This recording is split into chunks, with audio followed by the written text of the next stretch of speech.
Mas, de novo, vai ser a briga de cachorro grande. Esses julgamentos são políticos para modificar o tabuleiro das eleições de 26. O secretário de Estado norte-americano Marco Rubio confirmou análise de possíveis sanções contra o ministro Alexandre de Moraes do Supremo Tribunal Federal, sob a lei global Magnitsky. Durante a audiência no Congresso norte-americano, Rubio respondeu que há uma grande possibilidade de sanções serem implementadas. O congressista americano manifestou preocupação com o alarmante declínio dos direitos humanos no Brasil e a censura generalizada. O parlamentar mencionou que a repressão teria se estendido além das fronteiras brasileiras, afetando indivíduos em solo norte-americano. A lei global Magnitsky permite aos Estados Unidos impor restrições de visto e congelamento de bens contra violadores de direitos humanos. Vamos dar uma olhada no vídeo, no flagrante lá no Congresso americano, em que essa notícia aconteceu? Tem aí? Vamos. Mr. Secretary, as you're certainly aware, the alarming human rights decline in Brazil. We've seen pervasive censorship, political persecution targeting the entire opposition, including journalists and ordinary citizens. What they're now doing is imminent politically motivated imprisonment of former President Bolsonaro. This crackdown is extended beyond Brazil's borders, impacting individuals on U.S. soil. The 2023 Financial Times article actually talked about this. What do you intend to do, and would you be looking at Supreme Court justice sanctioning of Alexandre de Moraes under the Global Magnitsky Act? That is under review right now, and it's a great possibility that will happen. Thank you so much, Mr. Pois é, hein? Tá evidente, foi dito claramente o que tem que ser feito. E a grande mídia tupiniquim já está repercutindo esse fato sempre de maneira defensiva. A sanção do Trump a Moraes é inadmissível e gera solidariedade, é o que estariam dizendo ministros do Supremo Tribunal Federal aos seus jornalistas de plantão. O argumento dos Estados Unidos de defesa dos direitos humanos não se sustenta em um governo que apresentou brasileiros para enviá-los de volta ao Brasil. Olha que coisa, hein? Ou seja, Rodrigo Constantino, nisso que estamos vendo, ninguém larga a mão de ninguém. No Supremo, todo mundo é solidário. Por isso que talvez a sanção contra só um seja até injusta. É uma bomba essa resposta do Marco Rubio, né? Ele é o secretário de Estado, ele vem surpreendendo muito positivamente aqui, inclusive gente que não gostava muito dele está impressionado com o trabalho firme que ele vem fazendo. Na verdade, acorrentado, né? A alegação dos jornalistas aí dos porta-vozes dos ministros é que o governo americano não tem moral para falar de direitos humanos porque manda gente acorrentada no avião, né? Uma coisa ridícula. Eu acho ótimo que ninguém solte a mão de ninguém achando que é uma brincadeira ainda, né? Eles não estão rindo tanto mais assim como estavam no início, porque no início eles mandaram um recado pelos jornalistas de aluguel dizendo que estavam muito tranquilos e fazendo piada quem seria o primeiro. Se eles quiserem ficar todos juntos, eles vão cair todos juntos. Agora, Barroso acabou de voltar dos Estados Unidos, adora vir para cá, tem filho que trabalha aqui em Miami, tinha até pouco tempo atrás, não sei se vendeu ou não, um apartamento em Key Biscayne. Ele vai abrir mão da civilização ocidental? Porque a lei Magnitsky não é só uma puniçãozinha dos Estados Unidos. O sujeito sai do mundo SWIFT de bancos. Ele não pode mais ter conta, ele não pode mais ter um cartão de crédito com bandeira internacional, Visa, Mastercard, Amex, esquece. Ele não pode. Nem na Netflix ele pode ter conta. Então ele vira um pária global. É o ostracismo da era moderna, como os gregos puniam os desafetos. Então, é uma bomba Marco Rubio falar que tem grande possibilidade. Eles não estão mais rindo da piada. E mostra que o Eduardo Bolsonaro acertou. Em vez de ficar no Brasil para ser preso como mártir, porque seria, ele está nos Estados Unidos articulando isso. Ele, o Felipe Barros, o próprio Paulo Figueiredo, estiveram há uma semana com o Mills, o congressista da Flórida, que fez essa pergunta, que levantou a bola e pressiona de alguma forma o governo Trump para que o Marco Rubio pudesse cortar e dizer que estão analisando neste momento e que há uma grande possibilidade de sanção. Então, é daí que vem a esperança. Aliás, o Olavo de Carvalho já acertava tudo e ele lá atrás disse: a lei Magnitsky é a única esperança do Brasil. Agora, os brasileiros vão ter que fazer a sua parte. Se sair mesmo um Magnitsky Act contra o Alexandre de Moraes, o povo brasileiro tem que ir em peso para as ruas pedir o fora Xande, pressionar. Não dá para ter na Corte Suprema do país um ministro que está sob a lei Magnitsky, que desde a sua origem lá atrás com Obama, puniu algo em torno de 600 e poucas pessoas. Todos eles cúmplices ou tiranos da pior espécie. Não é uma lei aplicada de brincadeira, porque o Trump não gosta de alguém. É um negócio sério, por isso está demorando. Tem uma análise muito séria, muito minuciosa e acurada do que aconteceu para meter uma bomba nuclear dessas no indivíduo. Então, se acontecer isso, o povo brasileiro tem que ir em peso para as ruas pressionar os seus senadores a aprovar o quanto antes o impeachment de um sujeito que vira um pária ao lado de Putin, Maduro e seus cúmplices. Com certeza isso aí vai pegar. Agora, Fabiana Barroso, será que essa sanção será muito mais resultado do que o ministro Alexandre de Moraes e o próprio Supremo Tribunal Federal fizeram contra o X de Elon Musk? Ou também pesam os outros casos denunciados claramente de violação de direitos humanos, como foi o caso do nosso Rodrigo Constantino, que está por aqui? Olha, Serrão, por mais que a gente tenha a tendência de achar que por conta de uma empresa americana, né, essa sanção virá, eu ainda vou na linha da violação dos direitos humanos. Porque é patente, né, e foi hoje isso que foi anunciado pelo governo americano. Então, é no mesmo sentido. Nós não estamos realmente muito longe, né, da tirania de Cuba, de Venezuela e de outras tantas. O Consta falou que eles não estão rindo, né, que eles estavam se utilizando das jornalistas da extrema imprensa, e é verdade. Só que eles continuaram, Consta. Hoje foi um show de horror, né? Eu vou falar o nome, Daniela Lima, né? Daniela Lima se prestou ao serviço de dizer absurdos, né? Defendendo o indefensável, ao invés de cobrar. Gente, o papel do jornalismo, acima de tudo, é cobrar, e cobrar com dignidade, né? Poderia ter feito, mas não. A gente sabe que aquilo é só uma pessoa que está dando o recado pelo Supremo. Mas eu acho que o ambiente ali de vamos dar aquela risadinha, né? Passou, acabou, morreu.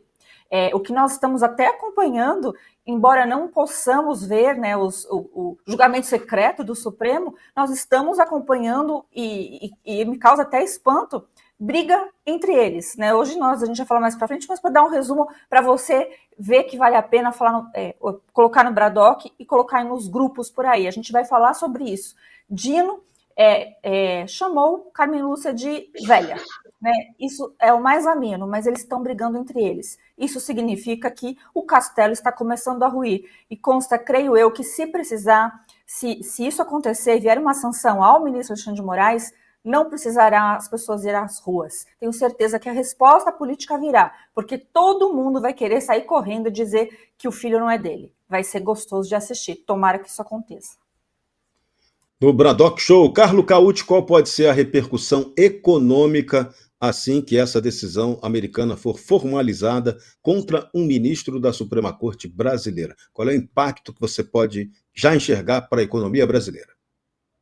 Péssimo, né, Serrão? Péssimo, porque a lei Magnitsky é aplicada, como o Consta estava falando, contra ditadores, amigos de ditadores, pessoas que colaboraram com ditadores, juízes que colaboraram com ditadores, como justamente aqueles que levaram o Magnitsky, que era um russo, um advogado russo, que morreu na cadeia amando de Vladimir Putin, condenado por uma corte que estava sob ordens diretas de um ditador. Ou seja, se o Brasil sofrer uma sanção como essa, se a Corte Suprema Brasileira for enquadrada na lei Magnitsky, o mundo inteiro vai saber que o Brasil não é mais uma democracia.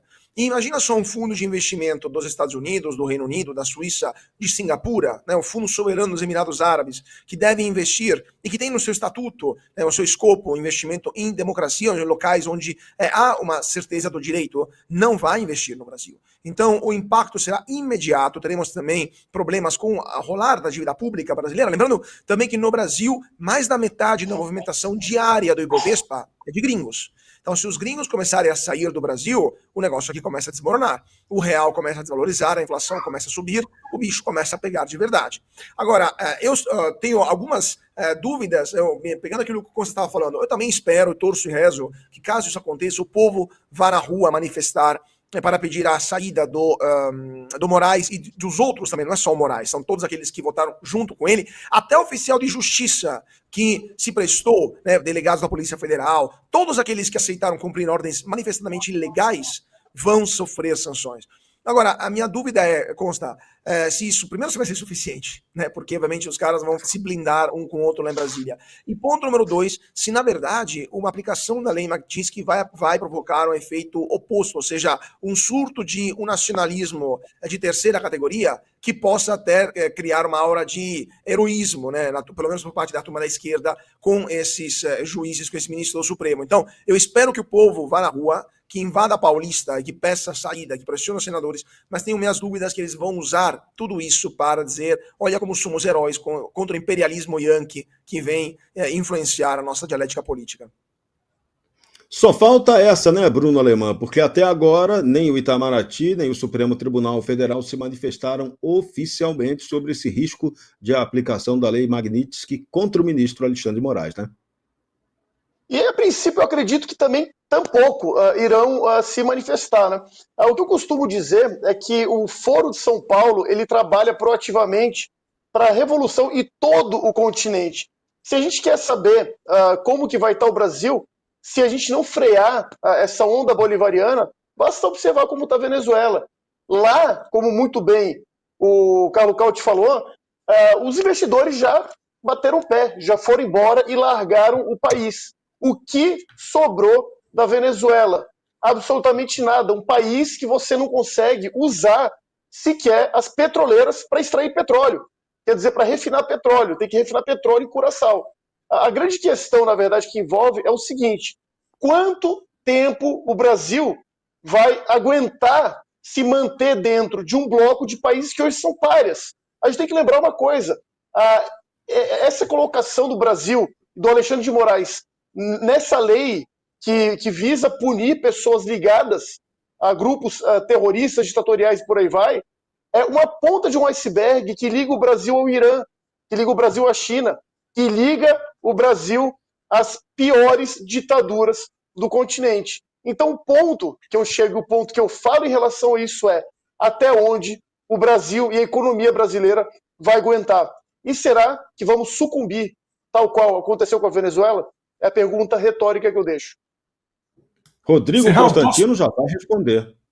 Eu vou pegar essa questão do Bruno importante e a pergunta do Cauti também sobre se não tem um efeito reverso do imperialismo estadunidense e por aí vai. Eu acho o seguinte, bem lembrado a Venezuela. A Venezuela é um poço de petróleo disfarçado de país. Chegou a ter 90% da arrecadação fiscal proveniente da PDVSA. É como se o Brasil fosse a Petrobras. A Petrobras fosse a empresa que representa o Brasil. Mas o Brasil não é isso. O Brasil tem economia mais dinâmica, vários setores relevantes, agronegócio, indústria, serviços, grupos de interesse forte. Então, me parece que o ponto está começando a custar muito caro para os donos do poder, para aqueles que têm a grana e têm os seus despachantes do centrão fisiológico, bancar a ditadura de toga, o Alexandre de Moraes e suas insanidades e a turminha, a patota da primeira turma que ninguém larga a mão de ninguém. Eles até agora estão achando que é blefe e vida que segue. Se tiver um ato Magnitsky desses contra o Alexandre de Moraes, como é que vai reagir os irmãos? Como é que vão reagir os irmãos Marinho da Globo?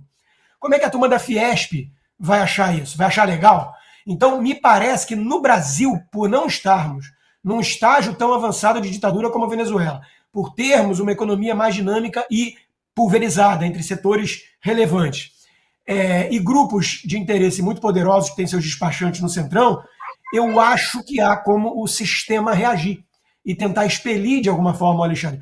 O Alexandre deve ter chantagem, dossiê contra um monte de colega ali, um monte de par, né? Mas, de novo, vai ser a briga de cachorro grande. Não é uma coisa assim, nós vamos usar isso para fechar ainda mais o Brasil e atacar o Império Estadunidense e virar eixo do mal de vez. Eles vão tentar ir nessa direção, virar uma Venezuela. Mas eles vão conseguir?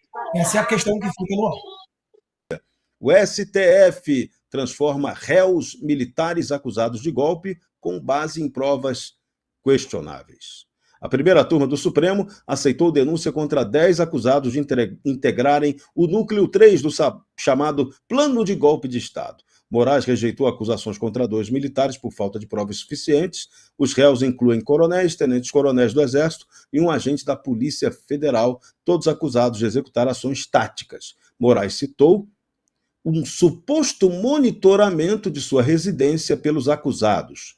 Defesas apontaram irregularidades, como falta de contraditório e uso de provas sob sigilo. Constantino, e o que chamou a atenção desse caso foi que pelo menos um dos advogados de defesa garantiu que ele tinha todas as provas de que o celular do seu cliente, um coronel do Exército, sequer estava aonde as investigações disseram que estava. Mas mesmo assim, tudo isso ainda foi ignorado e todo mundo é réu. Onde é que vai acabar essa história, hein? A gente sabe que eles querem que acabe na prisão do Bolsonaro e na perseguição de bolsonaristas em geral. Criaram uma narrativa do golpe, do suposto golpe armado que não aconteceu, que o Bolsonaro transferiu o comando das Forças Armadas assim que o Lula pediu, e foi depois para os Estados Unidos, quer dizer, que golpista de meia tigela é esse, né? E que usou a cabeleireira sem antecedente criminal para com um batom derrubar a democracia brasileira. Então, tudo isso é muito ridículo. A gente tem que lembrar o quão ridículo é isso tudo, né? E esse julgamento está sendo na mesma linha. As provas são muito... as provas são inexistentes, os indícios são muito escassos, né? E eles ficam dando saltos quânticos para tentar ligar uma coisa a outra e rejeitam, aí sim, as provas em contrário, como aqui esse advogado, aliás, de forma brilhante, apresentou, né? Estava bem emocionado até. Veja, o que provavelmente aconteceu, e isso tudo é o que a gente consegue montar do quebra-cabeça do que veio até agora, é que o Bolsonaro, por muita pressão, inclusive popular, né, desconfiado de que o sistema eleitoral era corrompido, e foi, não digo apenas por fraude em urna, que virou um tema tabu, mas porque, obviamente, o TSE tinha lado, era partidário, e se vangloria disso. O Barroso disse, nós derrotamos o bolsonarismo. Aliás, o mesmo Barroso que disse que pediu ajuda internacional aos americanos. Vai ser esquisito agora eles chamarem de império estadunidense que está intervindo de forma irregular, né? Ele pediu a ajuda do império estadunidense no Brasil, nas eleições. Era uma eleição totalmente imaculada nesse sentido. Houve perseguição a canais plurais, como a Jovem Pan na época, pediram minha cabeça, eu fui demitido por isso, eu e outros, Paulo Figueiredo, Zoe Martins e outros. E havia um clamor popular, uma pressão muito grande para não deixar recolocarem o ladrão na cena do crime de forma grotesca assim. Então o que o Bolsonaro deve ter feito? Apresentado ali possibilidades dentro das 4 linhas. O que o artigo 142 quer dizer? Interpretação. Análise do Ives Gandra Martins, que a filha dele está desabafando nas redes sociais porque ele está sendo perseguido agora, tendo que se justificar como golpista perante a OAB, que essa sim peca por omissão no mínimo, em relação a tudo que vem acontecendo no Brasil. Então, isso foi apresentado, alguns militares devem ter ficado desconfortáveis, outros não. Agora, é isso, e nada aconteceu depois dessa reunião, nada. Então, é tudo um grande vazio, é o conjunto do vazio que eles mantêm para ter uma narrativa acesa contra o Bolsonaro. Tá ridículo, passou de qualquer limite, mas quem é que vai parar essa turma? Tá difícil. Bruno Alemã, nesse caso, queria saber o que você que esteve nos Estados Unidos ouviu recentemente por lá. Porque nesse caso temos algo sui generis. Um ministro que continua acumulando as funções de suposta vítima, investigador, juiz, promotor, tudo no mesmo processo, contrariando os princípios básicos do direito. O que os norte-americanos, você teve recentemente em Nova York, estão falando desse assunto? Olha, o Brasil tem se transformado numa verdadeira piada internacional. A gente tem que lembrar, Serrão, antes de qualquer coisa, o Brasil voltou a ser um anão diplomático. Eu lembro dessa frase durante aquele governo Lula I, acho que em 2006, se eu não estou enganado, daquele chanceler israelense sobre o Brasil. Falou, o Brasil é um anão diplomático, um país gigantesco, 200 milhões de pessoas, que não possui nenhum tipo de força diplomática no mundo. Por que o Brasil não possui? Porque o Brasil se transformou num verdadeiro país de faz de conta. Aqui, por exemplo, o juiz, ele pode absolutamente tudo. Ele pode se colocar numa prerrogativa de vítima, de julgador, de réu, de tudo. Quer dizer, é a mesma coisa do cara que tá apitando o jogo, cobra escanteio, cabeceia, ele mesmo é o goleiro, ele mesmo vai comemorar com a torcida, que a torcida é toda ele mesmo. Então ele faz todas as peças. Eu não sou da área jurídica, mas eu olhando de fora, eu posso falar uma coisa claríssima. É o tipo da aberração que não se vê em lugar nenhum. Certa vez, você falou dos Estados Unidos, eu estive na República Dominicana e conversei com um importador muito amigo meu e eu expliquei, mas ele falou, Bruno, mas como que o Brasil é uma ditadura, sendo que no Brasil teve recentemente eleições e um novo presidente assumiu. Até eu conseguir explicar o tipo de ditadura que se transformou o Brasil, foi uma coisa um pouco complicada. E, infelizmente, Serrão, é isso que o nosso judiciário e essas medidas totalmente questionáveis têm tornado o Brasil. Dureza. Você tá ligado no Bradock Show, oferecimento da Golden Brasil. E hoje a esquerdalha comemorou nas redes sociais, deram faniquito, gritinho. Por quê? Porque o comandante da FAB, ex-comandante Batista Júnior, contradisse o depoimento do general Freire Gomes. E aí a esquerdalha vibrou, se alegrou. Que coisa horrorosa. O ex-comandante da Aeronáutica, Brigadeiro Batista Júnior, confirmou em depoimento que o general Freire Gomes ameaçou prender Jair Bolsonaro em novembro de 2022. Testemunha contradisse versão apresentada pelo próprio Freire Gomes, que negou ter dado voz de prisão ao ex-presidente. Batista Júnior relatou que Bolsonaro avaliava decretar uma GLO, Garantia da Lei e da Ordem, estado de sítio ou defesa, para impedir a posse de Lula. Segundo o brigadeiro, comandantes receberam minuta de decreto que previa a prisão do ministro Alexandre de Moraes. Ex-comandante afirmou que rejeitou o documento e se retirou da reunião enquanto o almirante Guarnier da Marinha teria oferecido tropas a Bolsonaro. Essa narrativa, mesmo dita aí no depoimento, não está dando para ficar crível até agora. Bolsonaro já deixou claro que nada disso efetivamente aconteceu, mas, como se vê, parece com toda certeza que ele tem inimigos na área militar, né, Fabiana Barroso? Olha, Serrão, tem coisa que a gente desacredita quando ouve. Primeiro, né, a gente precisa dizer o óbvio, mas mesmo que o brigadeiro, né, tiver dizendo absolutamente a verdade, somente a verdade, nada além da verdade, não configura golpe, né? GLO, estado de sítio, tudo isso aí está na Constituição. Se isso for golpe, então tem algo de errado, né? Tem que tirar lá da Constituição. Mas nem isso, né? Então, o que seria o crível? Fazer uma cariação? Talvez, né? Mas a gente sabe que, infelizmente, né, tudo que a gente está acompanhando são narrativas, porque os fatos, se fosse assim, algo realmente tão grave, né? Golpe de Estado num país do tamanho do Brasil, não é uma coisa simples de ser feita. Se você já tem duas oitivas, né, em juízo de dois comandantes aí conflitantes, já diz que pelo menos a verdade já escapou, né? A gente já não está falando sobre fatos, nós estamos falando sobre narrativas. Agora, quem tem razão?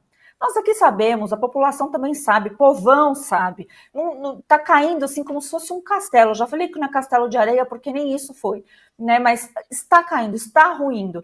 E o interessante é que a gente tem que, mais uma vez eu chamo a atenção para isso, porque para mim é ilegal, inconstitucional, antiético e tudo mais. Mais uma vez vamos chamar a atenção aqui que tudo isso está sendo julgado em segredo. Esse tipo de notícia nós temos porque está sendo lá visto, né, por jornalistas da imprensa tradicional e ela vem igual o telefone sem fio. Olha o absurdo que é isso, gente, porque a população, né, a publicidade dos atos judiciais, ela tem uma motivação e seria muito importante, neste momento, nós assistirmos e até para dar a velha opinião, né, formada sobre tudo, que nós temos que ter, porque se a gente for pegar o princípio aqui da justiça, por que o júri é composto por pessoas comuns? Porque é ela que acaba retratando, né, o que é o médio da população naquele momento, naquele período. Então, quando eles não nos proíbem de fazer isso, de assistirmos e darmos nossos pitacos, por si só, Serrão, já mostra que talvez essa contradição, porque isso é a mídia que trouxe, não seja uma contradição, né, mas seja realmente aí uma versão oposta, que é diferente de contradição.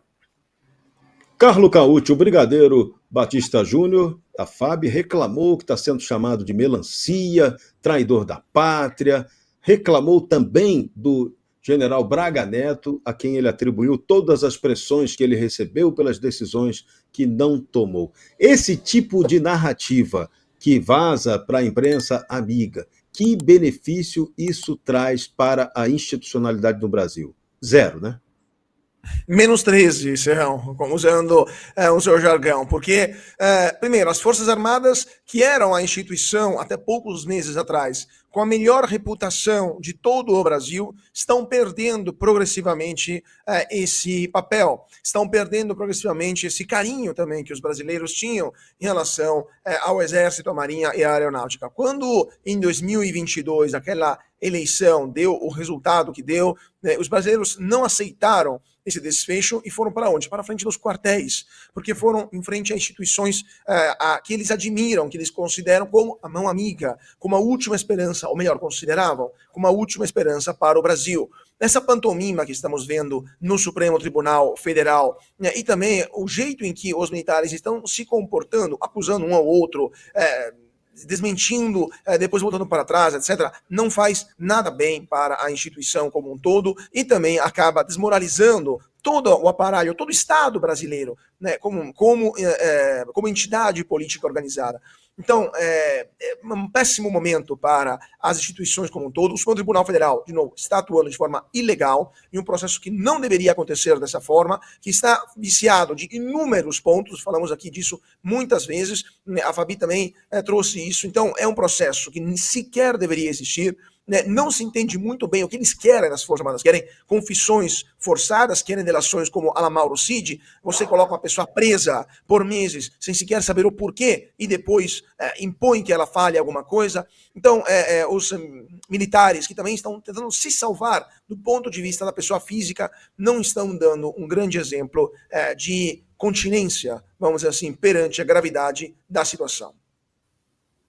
Olha, em relação a esses depoimentos, eu tenho algumas grandes dúvidas. Por quê? Veja só, em primeiro lugar, se a gente for olhar para o depoimento que foi feito na Polícia Federal, não há uma... Todo mundo está falando assim, não, mas é uma contradição, os próprios ministros surpresos. Isso tem uma contradição que... Não há contradição. A contradição é que a PGR pegou o depoimento da Polícia Federal e fez uma ficção da Netflix. E é isso que é o resultado e resultou na peça da PGR. É isso, é uma peça ficcional. Se a gente pegar estritamente o que foi dito na Polícia Federal, eles estão mais ou menos confirmando agora. Claro, com uma outra variação, como é natural dentro de um julgamento. Então a grande surpresa aqui, para mim, é por que a PGR, sabendo que esses depoimentos desses grandes militares eram depoimentos frágeis, por que ela trouxe? E trouxe de cara, e trouxe no primeiro momento, sabendo que eles não tinham essa bala de prata toda que talvez os ministros esperassem que tivessem, mas a PGR sabia muito bem que não tinha. Então esse parece o grande ponto. E com isso desarma-se a bomba toda que o STF esperava ter na mão para jogar na nossa cabeça de toda a sociedade, e a gente fica agora esperando para ver quais serão os próximos passos. Porque, por exemplo, Felipe Martins, qual é a razão do Felipe Martins ainda estar nesse processo? Freire não falou nada, disse que não o conhecia, e lá atrás que possivelmente ele estaria dentro da reunião. Batista não falou nada, o Cid nem estava na reunião. E a questão da minuta também, a minuta não era bem assim, a voz de prisão era dada, mas depois não foi dada. Enfim, tudo isso torna extremamente frágil todo o processo daqui por diante, e eu acredito que o STF vai ficar cada vez mais nervoso e tudo vai se tornar cada vez mais sigiloso, porque a intenção deles não é julgar, é condenar. Vamos ter condenações declaratórias, como a gente sempre tem tido, há 6 anos, em que os ministros dizem que eles são culpados, e depois, quando você tenta identificar o porquê, aí o resto é todo sigiloso. De novo, o que se está mirando é o ano que vem, o ano eleitoral. Esses julgamentos são políticos para modificar o tabuleiro das eleições de 26. Você precisa assistir o melhor canal de notícias do Brasil. O programa que fala de tudo, que deixa você informado sobre tudo o que acontece no Brasil e no mundo. Ao vivo, todos os dias, no YouTube. Clique aqui e se inscreva.